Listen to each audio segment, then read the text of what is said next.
So it wasn't even that long ago that people on the far left were defending companies like Amazon and Twitter, etc., for censoring Donald Trump and other right wing conservatives, in the name of dubiously for the left, mind you, private companies can do whatever they want. It's not censorship when they do it. They were just fine with it because private companies can do whatever they want. And it seems as though that attitude has changed now that they have a concern that the private company might not do what they want. That was literally the situation that led to me creating this meme using Nazis burning books as an example of why the censorship mentality itself is wrong. That you can't engage in this, that humans can't be trusted with this kind of power. And of course, they, always said, false equivalency, blah, blah, blah, blah, blah, because, what we're doing is not what they were doing, et cetera, et cetera, et cetera. They always had some kind of like word salad way to dance around the issue and defend themselves, claiming that, if by chance a private company decided to censor what they wanted, they would be just fine with it because that is the right of the private company. It was even more ridiculous, for example, to have them do things like, quote, Citizens United, something that Bernie Sanders has been speaking out against for years. And these are leftists, mind you, quoting Citizens United as a reason why it should be okay for companies to censor people. And what is that? Just for those of you who may not know, Citizens United was the Supreme Court ruling that basically allows corporations to have free speech as if they were individuals. And it's been used to, donate enormous amounts of money to political campaigns to control our democracy. The idea that leftists would ever quote Citizens United in the positive as if it was a good thing or, it was just mind boggling to me. But again, when you're beating Trump, that was more important to them than anything. They would compromise any ideal to come to that conclusion. That if they got what they wanted and they got no more Trump and no more mean tweets, then it didn't matter what they had to do to get there. The ends justified the means, including up to and including, voting for, say, a rapist like Joe Biden.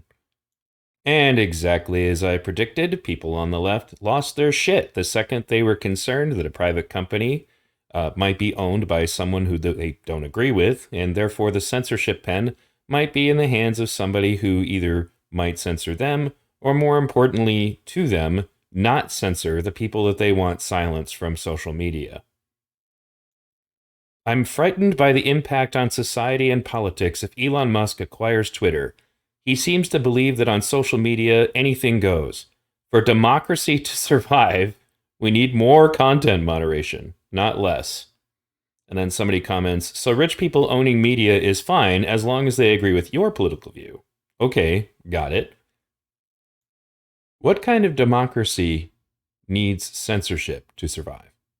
Well, false democracies, perhaps, like authoritarian governments that kind of go through the motions of having a democracy, but don't really. They need censorship to survive. Democracy is supposed to be about informed individuals making decisions, and then the consensus of those individuals comes together to form a democratic solution to a problem. And if you cannot be informed, then what they really are coding this for is if our view is to prevail in a democratic society, then we need more content moderation. And I think that's largely because of the fact that, unfortunately, a great deal of what's going on the left right now requires people not to be informed to go along with it. It requires people to be ruled by emotion. I know a lot of you guys poo-pooed on my positive review of the recent Matrix film, but again, the Wachowskis, who've had a lot of impact on me, I mean, that's why this is V Radio, openly stated, through the villains of that movie, what they were up to, which is the reason they need to make things more about emotion is that emotions are much easier to manipulate than facts. That's what this is about. They need to make Twitter only about emotion, not about facts. Not about any facts that are not convenient to the direction that they are trying to manipulate people. We're going to get into the science about this in a moment. This article snippet from the Washington Post is a perfect example of the hypocrisy in which I mean, Because when I was making this exact same argument to the left before, they all laughed at me and said that was ridiculous. But I said plainly, so let me get this straight. You guys are the left. We're all supposed to be concerned about the power that the wealthy wield over society. So you're just fine with wealthy people deciding, what we can and cannot say on their platforms. And they, of course, said that was ridiculous. But now that, again, one of those wealthy people might be somebody who, may actually engage in censoring social media or not censoring social media in the way that they want, all of a sudden it's important to prevent rich people from controlling our channels of communication. This is what I was saying from the beginning. And again, people were very cruel about this. They laugh at you, like to suggest this sort of thing. This is the ridiculous polarization that we have. People just don't think critically anymore. And again, we're going to get into the science about why in a moment. So let's talk for a moment about why they want to control social media. Why is there this huge panic going on that Elon Musk might purchase Twitter and not use it in the same, manner that other wealthy people who have owned it have used it? Why are they, absolutely losing their shit over the possibility that they may not have as much control over Twitter? Well, I think a lot of people just kind of tune out social media. Like there are people who just don't have Twitter. In fact, I didn't use Twitter for years because I didn't like the character limit. There are people who don't go on Facebook. So they think if they just, tune out of these things that they're not relevant to their life. But the reality is that there is a very insidious thing going on here. And just like the rest of the political rhetoric, I think a lot of people on the left in particular right now are just kind of rolling their eyes at the insanity going on in the vocal minority of the left. And they assume it'll just blow over. Don't worry about it. It's not a big deal. Eventually people will get their head screwed on right. The thing is that that's not going to happen, at least not if we don't do something about it. And we're going to get into that in a moment here. But I want you to also be aware of this. For all the things I'm getting ready to tell you about what's wrong with social media, I don't think you should get off of social media. I just think you should be conscious of this when you're going on social media. For all of the bad things that have been done with social media, plenty of good things have been done with social media. I mean, for example, you wouldn't even be listening to me right now if it wasn't for social media. But let's take a look down the rabbit hole. So way back in 2011, this scientific study was brought to my attention, and it ended up being revised later, and we'll get into that in a moment. But this research was done to see how much of a population needed to hold a view before that view would be held by the majority. And they used some mathematical models to kind of come to their conclusions. But at this point, they thought it was only going to be about 10%. That if you could get, basically, if 10% of the population holds an unshakable belief, their belief will always be adopted by the majority of society. So the scientists, who are members of the Social Cognitive Networks Academic Research Center at, Rensselaer, used computational analytical methods to discover the tipping point where a minority belief becomes the majority opinion. And I think what's interesting about this is not just about what they found, but also who funded it. If you come down here, they will show you. The research was funded by the Army Research Laboratory through, SCNARC, part of the Network Science Collaborative Technology Alliance, the Army Research Office, and the Office of Naval Research. So that's who funded this. How much did they fund it? Well, let's take a look. So to the tune of $16.75 million, the military threw into researching this technology. What does the military need with knowledge like this? Why is it important to the military? And what other government agencies likely had their fingers in this? And I know now we're getting into what would be considered to be tinfoil hattery, but mainstream media reported on this. Here's an article in The Guardian, revealed U.S. spy operation that manipulates social media. This article was put out over 11 years ago. And remember what I've told you guys, it's interesting when you look at things not even that long ago, and you find a different insight about things that are going on right now. The news would never talk about something like this right now. So here's one of those mainstream articles, and then here's another one. If The Guardian's not mainstream enough for you, This is CBS News. So why does the Air Force want hundreds of fake online identities to on social media? This article's still up again. Back in 2011 was when that was published, and this is mainstream media. This is CBS. So this is CBS News reporting on the fact that the government and the military actively paid people to create software for the purpose of manipulating mass opinion. This is why everybody's panicking about Twitter. It's why they're panicking about social media moderation in general, because they're aware of the fact that people can be manipulated, through massive amounts of, basically, if you are exposed to a massive amount of people who hold a certain opinion, then it can have a powerful sociological and psychological effect on individuals, because you are basically compelled to try to hold only popular views. And that's the reason why the military was investing in this. That's the reason why the government was investing in this. And there's another article on the topic, and I'm going to share all of these. But here on Computer World, army of fake social media friends to promote propaganda. It has been recently revealed that the U.S. government contracted H.B. Gary Federal for the development of software which would create multiple fake social media profiles to manipulate and sway public opinion on controversial issues by promoting propaganda. So it could also be used as surveillance to find public opinions with points of view the powers that be didn't like. So this is not tinfoil hattery, guys. We're not looking at InfoWars here. This is mainstream media coverage of this issue, and it's a real issue. And that's the real reason these people are pissing their pants, because they might lose control over Twitter and some of the major, social media. The reason why they absolutely need to have all of these things under control. Now, this article printed at least online, in 2018, shows that the updated science on it was that it takes about 25% to sway a population. So this is the reason why they're just peppering us with all of the woke stuff, and you ever watch people online about that stuff, man? It's like people, like, they have nothing better to do with their time. All they do all day is sit around and spread this stuff. And that's because this is what they're going after. They're going after the 25%. If they can get 25% of people to go along with their agenda, then they can sway the entire society. That's the reason why they want so much control over social media. That's why they want any view that does not go along with that censored.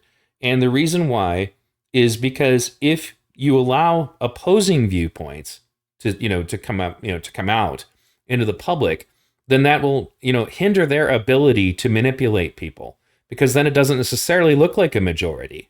It doesn't necessarily look like the rest of the world believes this. We've already seen this, in multiple situations where companies are doing this thing where they obey Twitter, and then they come to find out, what the hell, that didn't really sell as well as I thought, because Twitter doesn't actually represent a majority, but they could certainly look like it.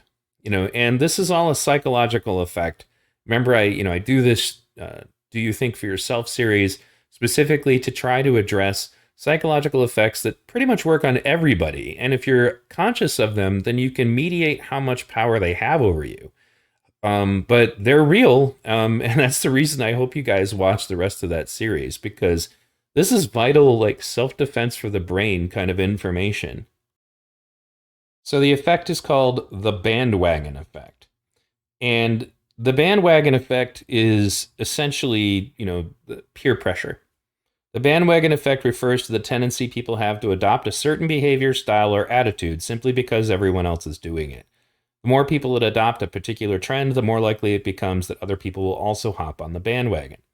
So you need to control what the perception of the bandwagon is.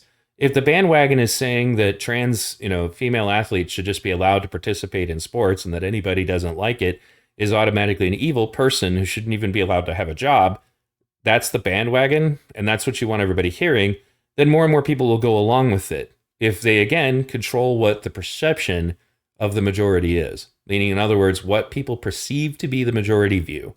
And you only need about 25% of people to believe it before it starts to become, adopted in almost like the herd mentality of humans. One of the things that the human species has a real problem with is the arrogance that we are above all of the things that happen to animals. And it's just not true. We have the ability to ponder on these things and perceive these things. That's where the differences lie. But if you don't perceive them, if you don't spend mental energy on understanding that these forces still have a sway over you, they will have sway over you. You can't just ignore them and have them go away. They're there. And that's why I did this series specifically to address this. You need to be aware of the fact that just because everybody in your circle of friends believes something, it may or may not be true. And it's entirely likely that an awful lot of your friends who believe this or think that they believe this are only going along with it because they think everybody else is. This effect stems from a very primitive part of our brains that more or less is the reason why you have anxiety if you don't think you have a lot of friends. You have anxiety if you're not popular at school, for example. It's an early version of the pack herd mentality because human beings in a primitive society, if you were excluded from the group, it wasn't just a matter of, maybe you wouldn't get invited to parties. If you were excluded from the group in a primitive society, you were likely to die. Now, I've recommended some of these before, and here's a couple of ways for you to check them out for free or for very cheap. The Creepy Line is a documentary about social media. Specifically, it has social media whistleblowers coming forward about the algorithms and about how they seem to be designed in such a way to, well, they claim it's just to maximize profits, but what they're really after is that they need to keep you engaged with your phone or with your computer so that they can get more ad revenue. That's what they say it's about. But these documentaries go further into the real ramifications of what's taking place here because the divides can get really out of control. I'm already starting to see this now in my real life, which is one of the reasons I've been gone a little bit, as I've got blackpilled for a little while about this, interacting with people that I know in person. But I'll get into that in a moment. But The Creepy Line is a great documentary. You can watch it for free via Tubi TV on YouTube, and I really suggest you check it out. Another really good one you can see on Netflix called The Social Dilemma. They cover similar ground, but they do so in different ways with different guests and kind of expose a lot of this stuff. To give you an example of just how out of control the division thing can go, basically what it amounts to is in the simple form is this. There are two things that are most likely to keep you engaged with your phone on social media or with your computer on social media. Things that piss you off about the opposing viewpoint, or the opposing people, or things that completely reinforce your worldview, things that help you stay in your bubble. So if you're only exposed to those things on a regular basis, not only does that allow really crazy shit to get into your brain, whether it's QAnon or BlueAnon. For those of you not familiar with BlueAnon is like when you meet leftists who just have the absolute most ridiculous beliefs. I just dealt with that, as I said earlier, from somebody in my real life, and I'll get into that in a moment. But the point is that you can be divided so much because you're only ever exposed to the most extreme, ridiculous, and in many cases, bad versions of the opposing side. In one African country where Facebook was pretty much the way they interacted with the internet because they pretty much only had really small phones, not necessarily small physically, just weak phones, and Facebook was the way they interacted with the internet. They managed to cause a genocide because one tribe decided they needed to kill the other based upon their interactions on Facebook. I also want to tie in here what happened with Libs of TikTok, or what's still happening. Libs of TikTok is an account that basically just gathers up videos of people, mostly from the really extreme ends of the LGBTQ community, and puts those videos together in compilations. They're not editing them. They're not taking them out of context. They're just posting videos of what these people say and do and believe. These are videos that these people posted publicly on their own. So they're trying to sway public opinion with it. But they needed to find the person who was gathering these extreme examples and showing them to people, and they needed to dox them, show up at the houses of their family members, just like in a chilling effect, and why they're, defending this act of, horrible journalism, that they're going after them because they need to have a chilling effect on anybody who's using social media to, again, counter the narrative. Remember that what they want is to create a false consensus that this is accepted now, that these behaviors, these thoughts, these things are accepted now. And they also need to create a false consensus that anybody who does not agree with the people who do stuff like the videos you see in Libs of TikTok is evil. Not just that you don't agree with them. They are a bad person. They are evil. They should not be employed. They should be removed from society. And, again, remember, they're only going after 25% of the population to hopefully be able to sway the majority of the population to go along with these ideas. And I would also advise that you guys check out Glenn Greenwald's report about this. Glenn Greenwald is an excellent journalist, probably one of the few that really has old school journalistic integrity. You're not going to agree with everything he says, and I don't either. But his take on this was absolutely fantastic. And if you have not subscribed to Glenn Greenwald already, you probably should. Also, a V Radio BitChute exclusive, because ironically it was censored by YouTube. If you have not watched this, I will put a link in the description, and I seriously urge you to go back and watch Do You Think for Yourself Part 5. The BitChute version is complete and uncensored. We really need to understand the power that censorship has over our ability to think. It's not just about what information, we are permitted to see. What information are we not allowed to see? And why would anybody want to have that control? And in this version of it, I play some clips from the recent film about Fahrenheit 451, which I feel does a fantastic job of modernizing this classic novel that was talking about the dangers of censorship. And just it's not just about whether or not I don't get to say what I want. It's about the fact that other people don't get to say what they want to you. And they may have important information. They may have things that would completely change your perspective. And that's the reason why they want control over this process. If you go back in time, I thought about this a while ago. Let's say, for example, the presidential elections. The mainstream media had a complete stranglehold on what candidates got exposure and which ones didn't. Most of that was usually through the debates. That was how a lot of people made their decisions about candidates.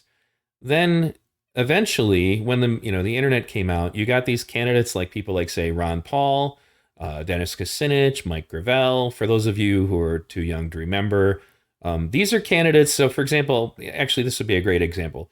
Candidates like Bernie or Donald Trump in the old days that would have never gotten anywhere because they just control how much they're allowed to talk. I remember, during the debates, I remember one debate, for example, somebody did a time stop thing where they showed exactly how much each candidate got to speak.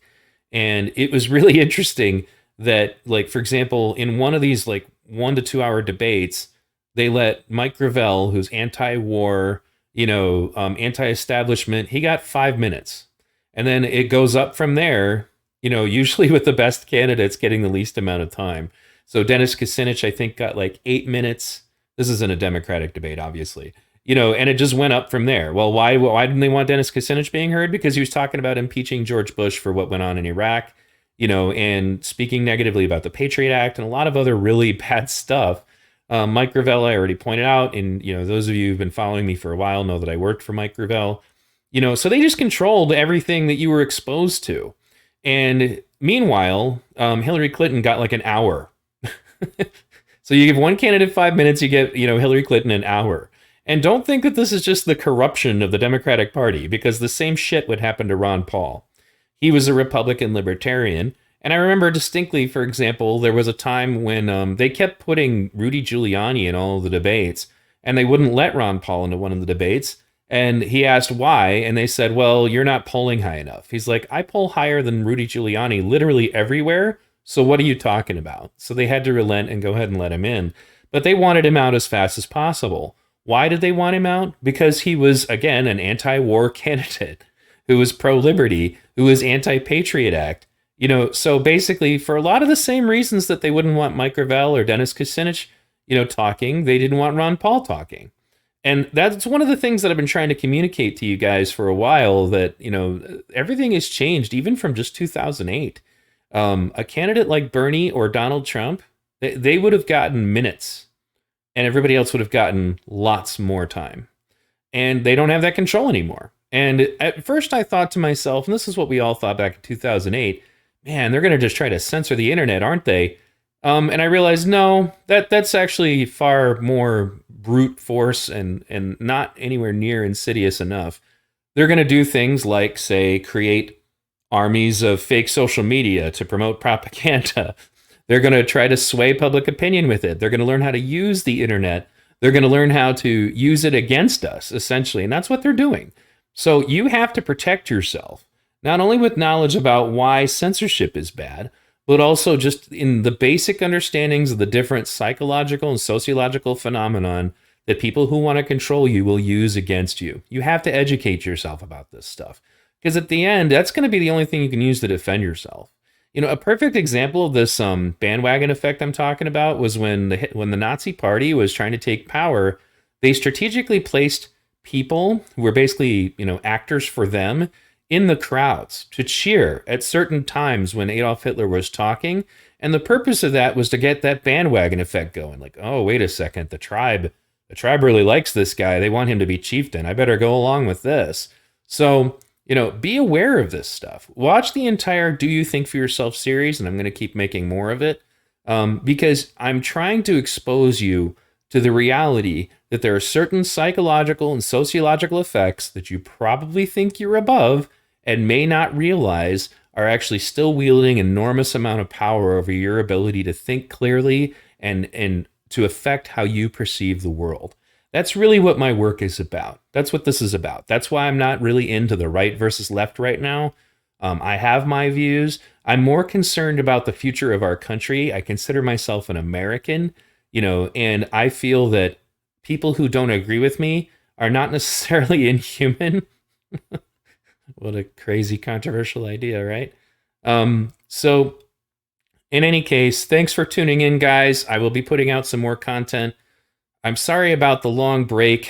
Part of it is that I need to be in the right mindset, for me to be able to do this right. And that's one of the things that has just not been going on. I mean, I guess I told you guys I would talk to you about this, and I was going to take screenshots of it, but I think I'll just talk about it. So some of my friends, I told you guys earlier that some of my friends have tried to tell me that I have to take my YouTube channel down or they're not going to talk to me anymore. And these are not fringe, just friends on Facebook kind of people. These are people I know in real life.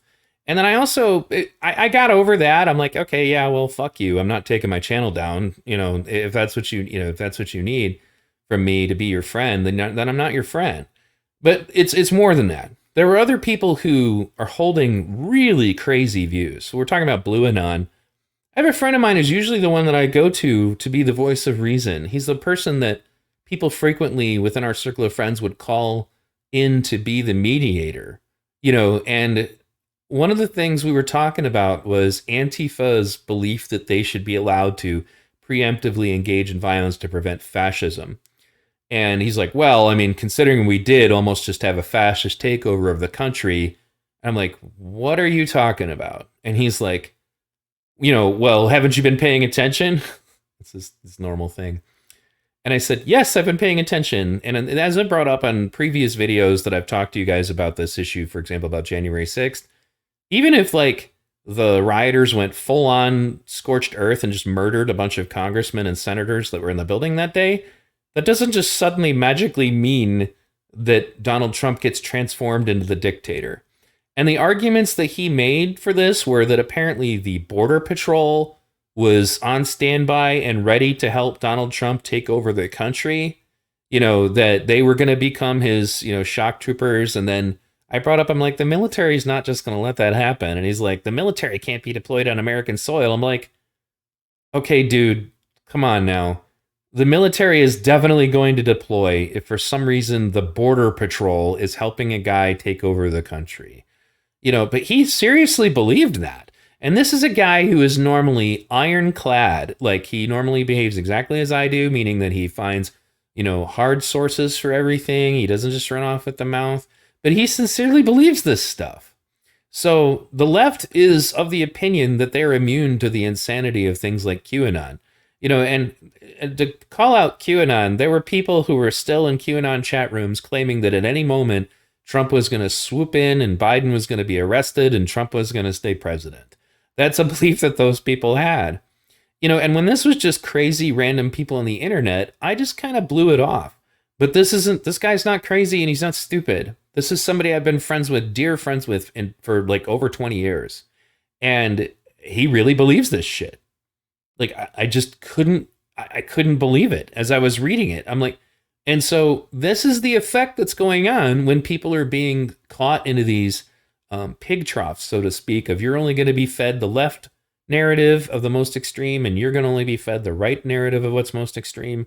And it's leading people to say that I can't be friends with you anymore because if you don't agree with this thing, then you are therefore the worst of all of these other things. And I'll probably end up doing a separate video on this topic, so I don't want to ramble about it. But in any case, if you have not watched this episode of E-Radio that I had to upload to BitChute because it was ironically censored by YouTube, you really should. And look at the big picture here, guys. What they're fighting over, as far as to why is this so important, this is not something you can just ignore anymore. This is not going away just because you didn't install Twitter on your phone. This is not going away just because you didn't install Facebook on your phone. This is not going away because you don't use social media. This is going on regardless. And they have a goal that is a tangible goal, like something that they're really pushing for. And that is, again, if you can get 25% of a group of people to believe something, then the majority will adopt it. That is something you need to be mindful of when this is going on. Because historically, people who've gone along with really crazy shit in the past, it always started off as a small group. The Nazi Party was very small and was considered fringe when they started.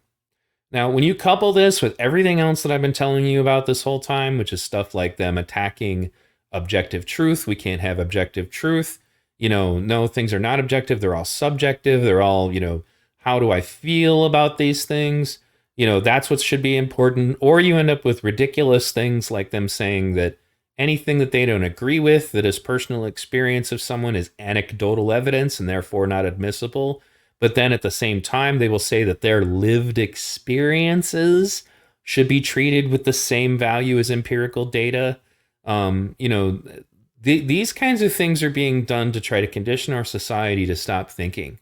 And whoever's, pulling the strings, so to speak, it's very clear that them dividing us is a serious part of their plan. That whatever it is that they have planned for society involves us being divided. It is my belief that what this is about is, to get us fighting each other on these various social media mediums so that we don't see the strings that are attached to our heads, so that we don't see the hand that's manipulating those strings. Just like in The Wizard of Oz, pay no attention to the man behind the curtain. That's exactly what's going on here. And you, again, if you want to protect yourself from it, the only way that that's going to happen, the only way you're going to be able to protect yourself, because eventually channels like mine are not going to be allowed to exist. Eventually people who bring this sort of thing up they're not going to be allowed to talk. They will censor this eventually. It's just a matter of time. But you need to be able to protect your mind. You need to be able to study critical and analytical thinking and take responsibility for it, because there will be a time when people like me who are warning you about this will not be around anymore. All right, guys, thanks for listening. Please like, subscribe, ring the bell, etc. I'm still looking for more supporters on Patreon and PayPal. If I cannot get them, I may have to start looking for other avenues, as it is already. I didn't get to put out as much content as I wanted because of other complications going on in my life. If you like this work, please share it, if nothing else. And if for some reason something happens to me, and I kind of say this, and this is part of the reason why I've been gone for a little bit, I'm still looking at colon cancer.